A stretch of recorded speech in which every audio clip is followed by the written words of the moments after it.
میں نے ایک آدھ دفعہ ذکر کیا تھا، بلجیم کے ایک سید صاحب تھے، وہاں رہ رہے تھے، ہم گئے کافی مدت پہلے کی 96 کی بات ہے، راولپنڈی کے رہنے والے تھے۔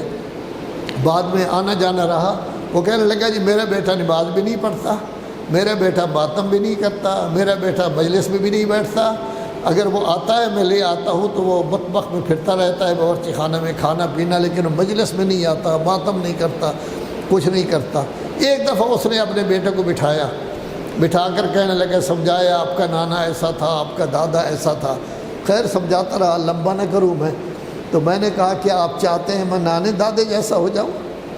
اور کہا کہ بابا آپ جب آئے تھے تو آپ 23 سال کے تھے، آپ نے میرے نانا کو بھی دیکھا تھا، میرے دادا کو بھی دیکھا تھا، میں جب آیا تھا 1.5 سال کا تھا، میں تو نانا کو بھی نہیں جانتا، دادا کو بھی نہیں جانتا، وہ پاکستان میں رہتے ہیں، میں یہاں، وہ فوت ہو گئے، میں تو جانتا ہی نہیں ہوں۔ میں نے تو یہاں کا دیکھا ہے ماحول، یہاں مال میں گیا ہوں، بازار میں، تب بھی یہاں کا ماحول ہے، اسٹیشن پر گیا ہوں یہاں کا ماحول ہے، سکول میں گیا ہوں یہاں کا ماحول ہے، بازار میں گیا ہوں، گلی کوچے میں گیا ہوں، یہاں کا ماحول کا میں ہوں۔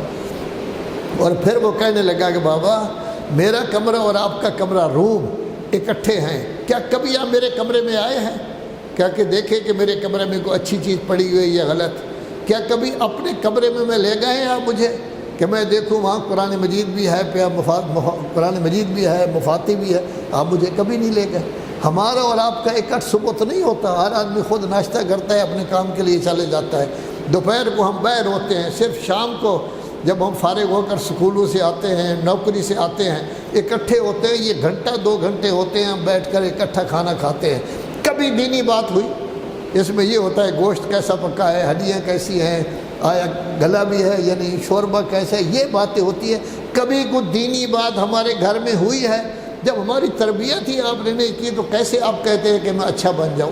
تو گویا کہ یہی لڑکا اس وقت یہ کہے گا کہ میری تربیت نہیں ہے، لذا والدین کے لیے ضروری ہے، اور کچھ کریں یا نہ کریں اس کو انسان بننا سکھائیں کچھ، اور قرآن مجید کا ترجمہ پڑھا دیں۔ وہ گویا جس طرح سمجھے عالم بن گیا ہے۔ جو قرآن مجید کا ترجمہ پڑھا ہوا ہوگا، نامے پارے کی آیت ہے جس میں یہ کہا گیا ہے، آراف کی، جس میں یہ کہا گیا ہے جب بھی وہ کسی ملک میں غلط کام کی طرف بڑھے گا، اللہ کی طرف سے اس کے ذہن میں یہ الہام ہو جائے گا، بندہ بان تو شریف زادہ ہے، تیری ماں بھی شریف ہے، تیرا باپ بھی شریف ہے، تو بھی اچھا ہے۔